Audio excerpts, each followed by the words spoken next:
ঈদের ছুটিতে ব্যস্ত ঢাকা এখন ফাঁকা। ৫ স্তরের কড়া নিরাপত্তার চাদরে রাজধানী। সেই খবর জানাতে আমাদের সাথে সরাসরি যুক্ত হচ্ছেন সহকর্মী নাহিদুর প্রিন্স। এবং নাহিদুরের কাছ থেকে জেনে নিতে চাইব, নাহিদুর, ফাঁকা ঢাকা রাজধানীবাসী কতটা উপভোগ করছেন জানাবেন।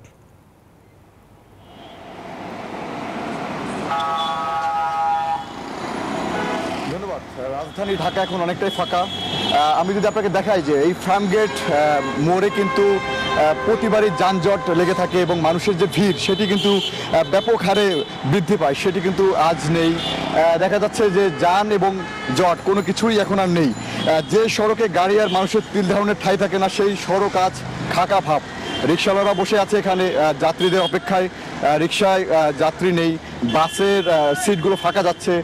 সব কিছু মিলিয়ে কিন্তু রাজধানীর সড়কগুলো কিন্তু এখন অনেকটাই ফাঁকা রয়েছে এবং সেই ফাঁকা সড়কে কিন্তু নিরাপত্তার চাদরে ঢাকাও রয়েছে। পুলিশ নিরাপত্তা দিচ্ছে এবং কয়েকটি স্তরে এবং ঢাকার যে গুরুত্বপূর্ণ পয়েন্ট রয়েছে সেই পয়েন্টে কিন্তু পুলিশ চেকপোস্ট বসিয়েছে এবং ঢাকার শহরের যে ক্রাইম জোনগুলো রয়েছে সেগুলো কিন্তু পুলিশ নিরাপত্তা চাদরে ঢেকে রেখেছে।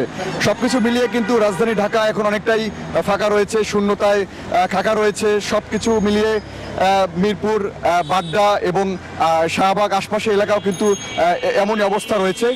তো যেসব দ্রুত গতিতে গাড়ি চলাচল করে, যেসব গাড়ি দ্রুত বেগে চলে, সেই দ্রুত বেগ রোধ করার জন্য কিন্তু ট্রাফিক পুলিশরা কিন্তু এটি খুবই নিয়ন্ত্রণ করার চেষ্টা করছে। এবং ফাঁকা ঢাকায় অনেক ক্ষেত্রেই দেখা যায় যে দ্রুত গাড়ি চলাচলের কারণে কিন্তু দুর্ঘটনার শিকার হয়। সেই সব কিছু রোধ করার জন্য কিন্তু আইন শৃঙ্খলা বাহিনী বিভিন্ন চেকপোস্ট বসিয়েছে এবং তারা চেষ্টা করছে তাদেরকে বোঝানোর জন্য যে কীভাবে দুর্ঘটনা রোধ করা যায়। সব কিছু কন্ট্রোলিং করছে ঢাকার আইন শৃঙ্খলা রক্ষাকারী বাহিনী, র্যাব, পুলিশ, আনসার সবাই মাঠে রয়েছে। এবং এই যে ফার্মগেটের যে দৃশ্য, সেই দৃশ্য কিন্তু সহজে দেখা যায় না।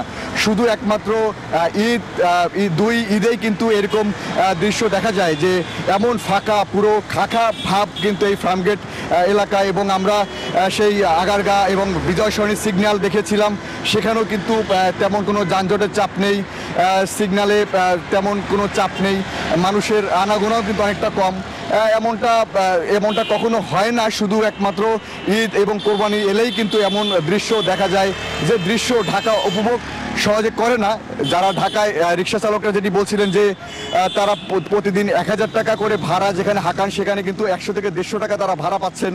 সব কিছু মিলিয়ে বাস ড্রাইভাররা বলছেন তারা যাত্রী পাচ্ছেন না, রিক্সা চালকরা বলছেন তারা ঠিকমতো তারা যাত্রী পাচ্ছেন না, যাত্রী শূন্যতায় তারা ভুগছেন। তো সব কিছু মিলিয়ে ঢাকা এখন অনেকটাই ফাঁকা রয়েছে। হয়তো ঈদ শেষে আবার ঢাকা পরিপূর্ণতা পাবে এবং মানুষজন ঢাকাকে পরিপূর্ণভাবে ভরে উঠবে। মানুষজন সবাই ঢাকায় ঢুকলেই কিন্তু ঢাকা আবার পরিপূর্ণভাবে ভরে উঠবে বলে আমরা আশা করি। তো এই ছিল আমার কাছে রাজধানীর ফার্মগেট থেকে সর্বশেষ। নাহিদুর, আপনাকে ধন্যবাদ। দর্শক, ফাঁকা ঢাকার খবর জানাচ্ছেন সহকর্মী নাহিদুর প্রিন্স।